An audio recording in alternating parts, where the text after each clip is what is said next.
I was thinking of calling you on this day, but I think you were getting ready for one of your final games of the year. The passing of Tommy Lasorda. Al, I know you've got some great stories, including how you first met him, right? I think that's from your book, If You Can't Make This Up. I'll give you the floor on your memories of Tommy, and tell that one story about how you met him. Well, Al. When I was announcing the Hawaii Islanders in the Pacific Coast League, AAA baseball, starting in 1968, and I was there 3 years, our big rival were the Spokane Indians, and they were the Dodger Farm Club and the AAA Farm Club. And because of travel, the Indians would come over twice a year, and they'd spend the entire week there.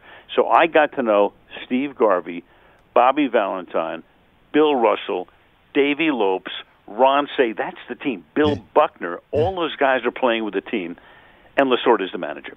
And then Tommy loves to tell this story. It's a little bit embellished, but very close to the truth. He always has contended he discovered me, because after every game in Hawaii, he would have to call Al Campanis, then the general manager of the Dodgers, and report in on how all of the guys had done. Garvey did this, Buckner did this, Lopes did this, et cetera, et cetera. So one night he tells Campanis, he said, "Hey, Al," he said, "you know, I know you got Vin Scully, and Vinny's great and everything. There's a guy over here, though. There's a young guy doing these games on the radio. This guy is really terrific. Al Michaels is his name. You know, you should keep an eye on him." So Campanis doesn't say anything at first, and then at the end of the conversation, according to Tommy, Campanis says, "Hey, Tommy, this kid you're talking about, this Michaels guy, how do you know he's any good?" And Tommy says, "I've been thrown out of the last 4 games. I'm out in the clubhouse listening to him." so what had happened was Lasorda, one night he gets thrown out in the 3rd inning of a game. Now, in Hawaii, the clubhouse wasn't behind the dugout. You'd have to walk all the way out through center field, 425 feet, get serenaded by the fans, and then another 100 feet to a ramshackle clubhouse. You could not sneak back in. Truly, you'd have to listen to the radio. So that's the 3rd inning. So I know he's listening to me for 7 innings one night. The next night, he's so angry, he comes out, he gives the lineup card to the umpires.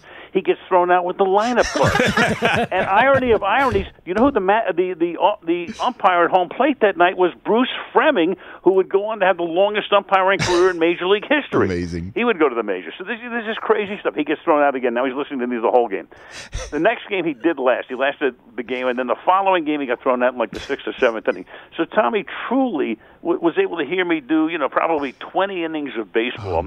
And so he always loved to tell that story. And, of course, I love the fact that Tommy was such a big part of my life. He was just a wonderful man on so many levels, so many. And just, an ambassador, a character, and a damn good manager, Hall of Fame manager, former teammate of Jackie Robinson's with the Brooklyn Dodgers, like a true Dodger through and through, Al. Yeah. And so he says basically that's how you got your first Major League broadcasting gig? That you got passed along to the Giants? I wound up going to Cincinnati, of course, one of the Dodgers' great rivals. Right. He goes as a coach under Walt Alston with the Dodgers. So Tommy and I went all the way back. And in fact, when I got a nice honor about 6 or 7 years ago, I had Tommy come up and present it for me. So and I'll tell you another thing too. He was in the hospital, and I got the Ford Frick Award recently, which was totally surprising and shocking and wonderful for me.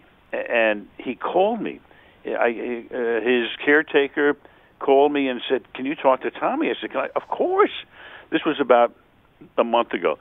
He did not sound well, but it was unbelievable to hear from Tommy Lasorda, and I was so happy when I heard that he was out of the hospital, but clearly he had been taken home to die at home. And one of a kind. What a wonderful, wonderful man. Hey, you watched all the way to the end. Thanks for that. Watch more right here.